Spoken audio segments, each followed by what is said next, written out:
வணக்கம். Like power electronics. இன்றைக்கி நம்ம வீடியோவில் வந்து பார்த்திங்கன்னா நம்ம டிரான்ஸ்ஃபார்மரு நம்ம வந்து வீடியோ போட்டு ரொம்ப நாள் ஆயிடுச்சு.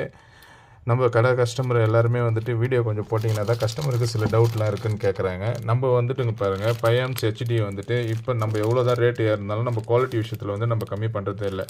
நம்ம பிரைமரி வந்துட்டு நம்ம வந்து 230 வோல்ட்லேயே நம்ம வந்து பிரைமரி நம்ம ஓட்டுறோம். அதனால் வந்து இந்த பிரைமரி வந்து சில கஸ்டமருக்கு வந்து ஓப்பன் ஆகிருக்குதுன்னு சொல்லிட்டு கஸ்டமர் நம்மளுக்கு என்கொயரி வந்திருந்தது. இது எதனால் ஓப்பன் ஆகுது அப்படின்னு நம்மக்கிட்ட கேட்டிருந்தாங்க. நம்ம பிரைமரி வந்துட்டு பார்த்திங்கன்னா நம்ம வந்து 230க்கு நம்ம ஓட்டுறோன்னா இப்போ வந்து சில இடங்களில் வந்து கரண்ட்டு வந்து பவர் அடிக்கடிக்கே கட் ஆகிறதால பவருடைய வேல்யூவேஷன் வந்து பார்த்திங்கன்னா ஒரு 300க்கு மேலே போனால் தான் நம்மளது வந்துட்டு அந்த பிரைமரி வந்து ஓப்பன் ஆகும். ஆக்சுவலி வந்து நம்ம சுற்றி இருக்கிற வைண்டிங் வந்து பார்த்திங்கன்னா 230. நார்மலாக கவர்மெண்ட்டுடைய கரண்ட் வந்து பார்த்திங்கன்னா 220லேருந்து 230 வரும்.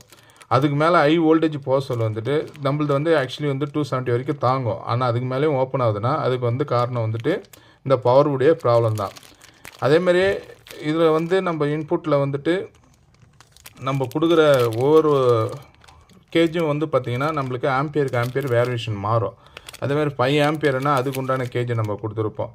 நம்ம வந்து என்ன சப்பு யூஸ் பண்ணுறோம், நம்ம வந்துட்டு அதேமாதிரி வந்து என்ன பவர் போர்டு யூஸ் பண்ணுறோம், அது தகுந்த மாதிரி நம்ம கேட்டு நீங்கள் நம்மக்கிட்ட வாங்கிக்கலாம். அதேமாரி வந்து நம்ம தமிழ்நாட்டில் வந்து எல்லா இடத்துலையுமே நம்ம கொடுத்துட்டு இருக்கிறோம்.